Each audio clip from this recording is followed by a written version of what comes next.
3등급인데 내신 성적이 맘처럼 안 올라서 내신 포기하고 수능에 올인해야 되는 건 아닌지 고민돼요. 내신 포기해도 괜찮을까요? 아니요, 안 돼요.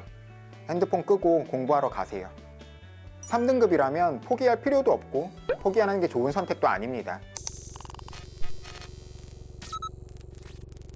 2학기 중간고사가 끝나고 나니까 현타를 느끼는 학생들이 많은 것 같아요. 1학기 끝나고 나서 2학기 땐 진짜 공부 열심히 해서 성적 올려야지 이렇게 생각하고 나름대로 열심히 했는데 막상 2학기 중간고사 결과가 만족스럽지 못하고 거기에 이런저런 수행평가에다가 자율활동, 진로활동 보고서 같은 것들까지 다 챙기다 보면 이거 계속 붙잡고 있는 게 맞나 하는 생각이 들죠. 그런데 3등급 때라면 그냥 붙잡고 계세요. 다른 성적대라고 해서 그렇게 다를 건 없지만 정시로 대학 가는 건 정말 어렵습니다. 물론 그렇다고 정시 포기하고 내신만 파라는 것도 아니지만요, 지금부터 내신을 포기하고 수능에 올인한다고 했을 때 정말 의미 있는 정도로 성적이 오르는 경우는 많지 않아요. 또 선배들의 이야기를 들어보면 수능만 파다가 고3 9월이 돼서 후회하는 수험생들이 엄청나게 많거든요. 9월 모의고사 성적이 맘처럼 나오는 경우가 많지 않아서 내신 좀 더 챙겼으면 학종으로 그래도 몇 군데 써볼 수 있었을 텐데 수시도 정시도 다 망하는 거 아니야? 이렇게 후회하는 학생들이 많습니다. 포기해도 되는 경우는 두 가지 정도뿐이라고 생각하면 됩니다. 하나는 내신이 3등급인 경우에 고1, 2 모의고사가 1등급이 유지될 때예요. 2등급도 좀 애매합니다. 고1, 2 모의고사랑 고3 모의고사는 난이도 차이가 있기 때문에 고1, 2 모의고사 같은 경우에는 기본 실력으로도 좋은 성적을 얻는 경우들이 있지만 난이도가 높아지는 고3 모의고사는 애먹는 경우들이 엄청나게 많이 생겨요. 또 수능은 재학생과만 경쟁하는 게 아니라 학업 역량이 우수한 그런 졸업생들과의 경쟁이기 때문에 높은 성적을 유지하기가 쉽지 않죠. 또 다른 하나는 나는 재수, 삼수를 하더라도 무조건 건동홍 이상만 가겠다 이런 학생들입니다. 3등급 극초반 정도라면 나는 재수, 삼수를 하더라도 무조건 중경외시 이상만 갈 거야 이런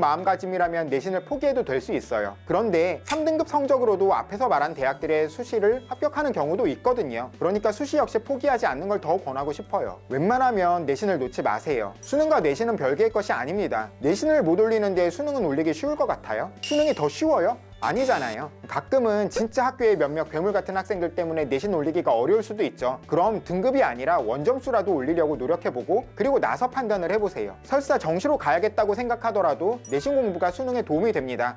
아니 난 내신으로 물리시험 보는데 수능에서 생지할 거거든요. 물리 버릴 거예요. 이렇게 생각할 수도 있는데 이런 자세 역시 도움이 안 돼요. 모든 시험을 의미 있게 만드는 건 자기 자신입니다. 시험을 준비하는 과정, 시험을 치르고 나서 내가 부족한 것이 무엇인지, 무엇을 어떻게 채워 넣어야 될지 복귀하는 과정은 수능뿐만 아니라 모든 시험을 준비하는 데에 도움이 될 거예요. 그리고 물리에서 배운 개념이 수능 국어에서 나올 수도 있어요. 만약에 그런 행운이 온다면 시간도 아끼고 정답률도 높일 수 있겠죠. 화학 관련한 지문이 나와서, 경제 관련한 지문이 나와서 지문을 읽지도 않고 풀었다, 이런 수능 후기는 어렵지 않게 찾을 수 있습니다. 그런 행운을 누릴 수 있는 건 준비된 학생만이 가능한 거겠죠. 혹시나 나중에 수능에 올인하는 경우가 생기게 된다고 하더라도 일단 이렇게 내신을 대비하는 경험, 이런 것들은 수능을 준비하는 데에도 충분히 도움이 될 거예요. 또 내신 성적도 올리지 못하는데 수능 성적이 오를 수 있다, 이런 건 어쩌면 꿈일 수 있습니다. 물론 갑방고, 특목고, 자사고 이런 경우에는 다른 이야기겠지만요. 그럼 어떻게 기말고사를 대비해야 될까요? 기말고사 준비는 중간고사 시험지 분석으로 시작을 해보세요. 내가 열심히 공부하며 준비한 시험에서도 뭘 왜 틀렸는지 알아야지 다음 시험을 어떻게 준비할지 생각할 수 있어요. 그냥 중간고사는 좀 열심히 안 한 것 같아, 이번에는 좀 더 열심히 해야지, 이렇게 생각하면 안 됩니다. 뭘 더 열심히 해야 되는지, 어떻게 더 열심히 해야 되는지를 생각해야 되죠. 중간고사 때는 실수가 많아서 성적이 안 나왔어, 다음에 실수만 안 하면 성적이 오를 것 같아, 왜 실수를 했는지를 생각해 봐야 된다라는 거예요. 일단 중간고사 시험지를 가지고 와서 한번 틀린 문제를 먼저 보세요. 문제를 하나하나 보면서 이 문제는 뭘 공부했었어야지 맞출 수 있었던 걸까? 분명히 풀어봤던 문제인데 틀렸다면 몇 번 정도 반복했으면 이 문제를 맞췄을 수 있었을까? 시간이 부족했다면 맞은 문제까지 보면서 어떤 문제에 시간을 많이 뺏겼기 때문에 시간이 부족했고 단축하려면 어떻게 해야 되는 걸까? 쉬운 문제를 어이없게 틀렸다면 검토할 때 어려운 문제만 하지 말고 전체적으로 봐야 되는 걸까? 이런 내 상황에 맞는 다양한 아이디어를 꺼내내려고 해야 돼요. 지난 시험 문제들을 분석하면서 그걸 다음 시험을 위한 디딤돌로 만들 수 있게 되기를 바랄게요. 내신 쉽게 포기하지 마세요. 내가 부족한 게 무엇인지 먼저 찾고 최선을 다한다면 앞으로 남은 시험 결과들에 만족할 수 있을 겁니다. 제발 포기하지 마세요.